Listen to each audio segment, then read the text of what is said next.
KVS recruitment 2025 में कुछ rule change हुए हैं और ये वैकेंसीज आपको बहुत जल्द देखने को मिलेगा। हम आपको बताएंगे कि इसका वैकेंसीज का जो डेट है वो एग्जाम डेट कब हो सकता है, प्लस में इसका नोटिफिकेशन कब आएगा, डिटेल नोटिफिकेशन। देखिए इसमें कुछ और चेंजेस होने की संभावना है। जैसे कि सिलेबस की बात करें तो सिलेबस में आपका कुछ खास चेंजेस नहीं होगा, बट उसमें कुछ अपडेट कर दिया जाएगा। और इस बार का जो एग्जाम होगा, जैसा पिछले बार जो एग्जाम आपने दिया होगा, तो उससे थोड़ा सा लेवल इसका हाई हो सकता है, ठीक है। और यहाँ पे एक चीज और है कि जो हमारा एनवीएस हो गया, ठीक है, एनवीएस में भी रूल चेंज हुए हैं और केवीएस, तो ये दोनों में इंटीग्रेटेड करके एक एग्जाम लेने की बात चल रही है कि दोनों को मिलाकर एक ही एग्जाम हो।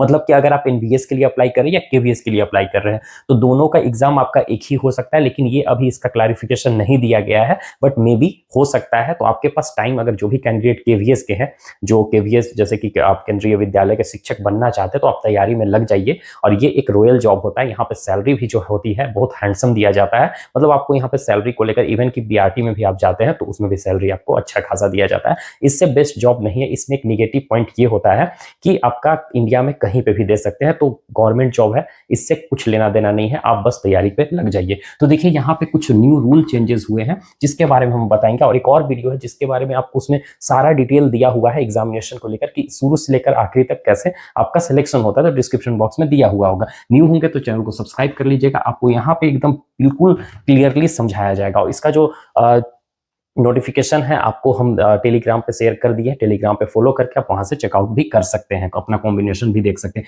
तो देखिए इसमें जो मेन चेंजेस हुआ है ना, वो टीजीटी में चेंजेस हुए, ठीक है।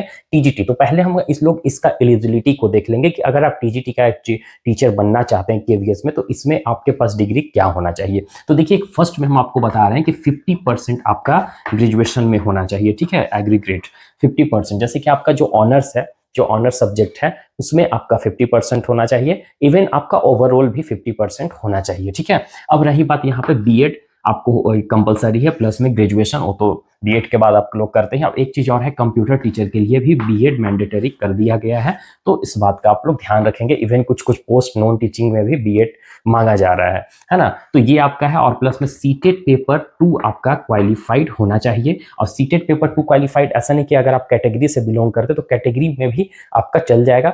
जो अनरिजर्व कैंडिडेट है, जनरल कैंडिडेट है, उनका 90 मार्क्स चाहिए, को छोड़कर जितने भी एससी एसटी ओबीसी आ जाते हैं उनका 82 मार्क्स होना चाहिए, तो आप इसमें अप्लाई कर सकते हैं। और सीटेट पेपर 1 पीआरटी का कुछ खास चेंजेस नहीं हो, उसके बारे में हम लास्ट में बात करेंगे। तो देखिए फर्स्ट यहाँ पे हम लोग बात कर रहे हैं कि लैंग्वेज टीचर, अगर आप लैंग्वेज का टीचर, जैसे हिंदी हो गया, इंग्लिश हो गया, संस्कृत हो गया, ये सब आपका लैंग्वेज है, तो अगर आप लैंग्वेज का टीचर बनना चाह रहे होंगे तो आपको इनमें से, जैसे कि आप हिंदी का टीचर बनना है, तो हिंदी आपका 3 साल में, जैसे 3 इयर्स का ग्रेजुएशन होता है, तो तीनों साल आपको हिंदी होगा मेन सब्जेक्ट में, तो आप अप्लाई कर सकते हैं। इंग्लिश होगा तीनों साल, तो अप्लाई कर सकते हैं। और संस्कृत होगा तो आप अप्लाई कर सकते हैं। उसके साथ जो भी इलेक्टिव सब्सिडरी होगा उस पर बात नहीं की गई है, तो ये आपका 3 साल होना चाहिए। मतलब यहाँ पे बात ये है कि लैंग्वेज टीचर आप इजीली टीजीटी में अप्लाई कर सकते हैं, ठीक है। अब यह सेमेस्टर 6 सेमेस्टर का होगा तो उसमें ओके। अब यहाँ पे साइंस की बात करते हैं, तो साइंस में जो है यहाँ बेसिकली हम लोग बात करें तो यहाँ पे देखिए, अगर लाइफ साइंस, जैसे लाइफ साइंस हो गया आपका, लाइफ साइंस के बारे में भी बात किया, लाइफ साइंस या बायोलॉजी, जूलॉजी हो गया, बॉटनी हो गया, तो देखिए ये सब जो आपका है ना, ये मेन सब्जेक्ट है आपका, ठीक है। ये आपका मेन सब्जेक्ट है, क्योंकि इसी में ज्यादा थोड़ा सा कंफ्यूजन होता है कैंडिडेट को। तो अगर आपका बायोलॉजी या लाइफ साइंस है तो ये आपका 3 साल आपका मेन सब्जेक्ट होना चाहिए कि तीनों ईयर्स में आपको पढ़ना है इसको, ठीक है, या 6 सेमेस्टर में। और उसके साथ जो आपका सब्सिडरी होना चाहिए, इलेक्टिव होना चाहिए, केमिस्ट्री, बायोलॉजी और जूलॉजी, ये आपको 1 साल पढ़ना है किसी भी सेमेस्टर में, या तो फर्स्ट सेमेस्टर में, सेमेस्टर मतलब कि 2 सेमेस्टर, अब 1 साल में 2 सेमेस्टर होती है, तो आप 1 साल किसी भी ईयर में, या तो फर्स्ट ईयर में, या तो सेकेंड ईयर में, या तो थर्ड ईयर में, ये तीनों सब्जेक्ट आपको पढ़ना ही पढ़ना है, ठीक है, 1 ईयर। उसके बाद अगर आप जूलॉजी का मेन सब्जेक्ट 3 ईयर तक पढ़े हैं, जूलॉजी ऑनर से किए हुए हैं, तो केमिस्ट्री बोटनी आपका 1 साल होना चाहिए, 2 सेमेस्टर आपको पढ़ना है। अगर आप बोटनी से किए हुए हैं ग्रेजुएशन, तो आपका केमिस्ट्री और जूलॉजी 1 साल होना चाहिए सब्सिडरी में, इलेक्टिव में, ठीक है। होप सो आपको ये क्लियर हो गया होगा इसमें, ठीक है। मैथ्स वाले कैंडिडेट जो भी मैथ्स से जैसे ग्रेजुएशन आपका मैथ से होगा, ठीक है, तो आप मैथ्स का टीचर बन सकते हैं। और ये सब्सिडी में 1 साल में फिजिक्स आपको होना चाहिए, बाकी स्टैटिक्स हो गया, कंप्यूटर साइंस हो गया, इस तरीका से आपको वो सब सब्जेक्ट एक्स्ट्रा दिया हुआ है, आपको 1 साल उसको पढ़ना है, ठीक है। और बाकी एलिजिबिलिटी को थोड़ा सा आप लोग खुद से भी चेकआउट कीजिएगा, और जो भी कंफ्यूजन होगा कमेंट में कीजिएगा, होप सो हम रिप्लाई आपको करेंगे, या जो भी कैंडिडेट अदर होंगे जिनको मालूम होगा वो भी आपको रिप्लाई कर देंगे, ठीक है। अब यहाँ पे बात करते हैं एसएसटी वाले कैंडिडेट का। तो देखिए यहाँ पे दो चीज, जो हिस्ट्री और ज्योग्राफी, ये 2 मेन सब्जेक्ट है आपका, ये आपका कंपलसरी है। अब इसमें आपका या तो history, geography, political science, economics, अब इनमें से क्या है कि ये आपका तीनों साल में हिस्ट्री होना चाहिए या ज्योग्राफी होना चाहिए, ठीक है। और ये आपका कोई 2 सब्जेक्ट जो यहाँ पे है, कोई 2 सब्जेक्ट आपको क्या पढ़ना है, जैसे हिस्ट्री और ज्योग्राफी, और इसके साथ साथ आपको जैसे या तो 3 साल आपको हिस्ट्री पढ़ना है या तो 3 साल आपको ज्योग्राफी। सपोज कि आपने 3 साल हिस्ट्री पढ़ा है, तो इसके साथ साथ आपको जो एक्स्ट्रा सब्जेक्ट है, जो इलेक्टिव सब्जेक्ट है, वो क्या होना चाहिए, जैसे कि या तो ज्योग्राफी या तो पॉलिटिकल साइंस या तो इकोनॉमिक्स, मतलब ज्योग्राफी आपको होना चाहिए, ठीक है, साथ में।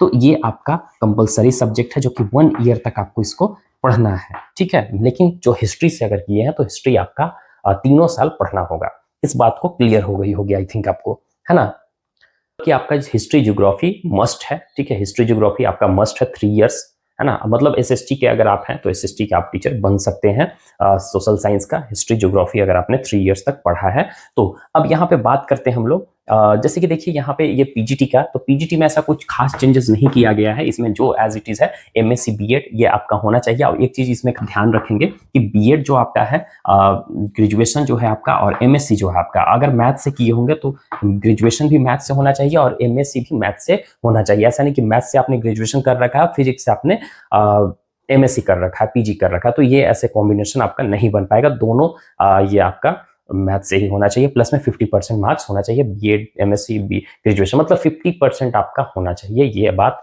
क्लियर है, ठीक है।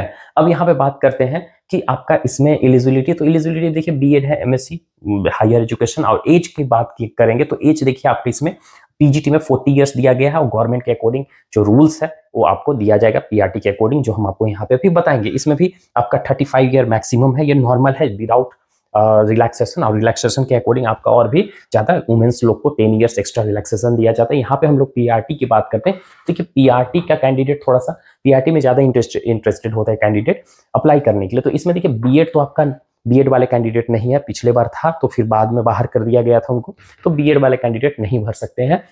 और इसमें एक एक्स्ट्रा कोर्सेज क्या लाया गया है स्पेशल एजुकेटर के लिए। तो स्पेशल एजुकेटर जैसे कि जो स्पेशल एजुकेशन किए हुए हैं डीएलएड से, ठीक है, डीएड स्पेशल एजुकेशन होता है, तो ऐसे कैंडिडेट के लिए भी यहाँ पे सीट लाया गया है, तो वो भी कैंडिडेट पीआरटी या टीजीटी में अप्लाई आप कर सकते हैं, ठीक है। बीटीसी डीएलएड 12th होना चाहिए, 4 ईयर बीएलएड होना चाहिए, प्लस में डीएलएड डीएड स्पेशल एजुकेशन से आपने किया है तो आप पीआरटी के लिए एलिजिबल हो। अब इसमें सीटेट पेपर 1 चाहिए, या अनरिजर्व कैंडिडेट है, जनरल हो तो आपके लिए 90 मार्क्स लाना है, और उसके अलावा जो भी आप कैटेगरी से बिलोंग करते हो तो 82 में आपका काम चल जाएगा यहाँ पे, क्योंकि ये सेंट्रल गवर्नमेंट की होती है इसीलिए। अब बात करते हैं यहाँ पे जो मेल कैंडिडेट होते हैं उनका जो एज होता है वो बेसिकली आप देखोगे तो 30 इयर्स होता है, ठीक है। ये सभी के लिए रिलैक्सेशन है। और जो मेल कैंडिडेट है जो एससी एसटी, तो उनके लिए 5 इयर्स का दिया गया है रिलैक्सेशन, जैसा कि पीजीटी दोनों में एज इट इज है। उसके बाद ओबीसी वाले कैंडिडेट हैं उनको 3 इयर्स, मतलब कि आप 33 इयर्स तक ओबीसी हैं तो आप अप्लाई कर सकते हैं। प्लस में अगर आप वुमेन है तो 10 इयर्स इसमें और ऐड कर लीजिए। और जो हम आपको इसमें बताया है एज इट इज पीजीटी और टीजीटी में भी लागू होता है, ठीक है। वुमेन के लिए 10 ईयर एक्स्ट्रा दिया गया, अगर आप कैटेगरी से हैं तो उसमें भी आपको एक्स्ट्रा छूट दे दिया जाएगा। अब यहाँ पे हम लोग बात करते हैं कि एग्जाम कब तक होगा इसका। तो देखिए एग्जाम के बारे में अभी बात करने से पहले कि नोटिफिकेशन कब तक आएगा, तो देखिए अप्रैल में इसका नोटिफिकेशन लास्ट अप्रैल में आने का चांसेस है। अगर लास्ट अप्रैल में नहीं आता है तो आपका मई में फर्स्ट वीक या सेकेंड वीक में 100% आपका नोटिफिकेशन आ जाएगा। और उसके बाद फिर जब ये नोटिफिकेशन आएगा तो आपका फॉर्म भरने के लिए दिया जाएगा। मैक्सिमम 1 मंथ का होता है, डेट वगैरह एक्सटेंड करके ऐसे 20 डेज में ही आपका खत्म कर दिया जाता है। डेट अगर एक्सटेंड हुआ तो 1 मंथ हो जाएगा, अदरवाइज आपको 20 से 25 दिन के अंदर आपको इसको खत्म कर दिया। उसके बाद फिर आपका एग्जाम हो जाएगा, ठीक है। जून के आसपास, जून या जुलाई में 100% आपका एग्जाम हो जाएगा। तो देखिए आपके पास टाइम कम है तो आप तैयारी करना स्टार्ट कर दीजिए, ठीक है। तो होप सो आपको इस वीडियो में क्लियर हो चुका होगा। अगर नहीं हुआ होगा तो हम आपको जो हुए हैं टेलीग्राम पे, आप वहां से जाकर अपने अकॉर्डिंग इसको भी देख सकते हैं। अगर थोड़ा बहुत कंफ्यूजन रह गया है या कमेंट कीजिए, होप सो आपको हम रिप्लाई करेंगे। Bye, take care everyone.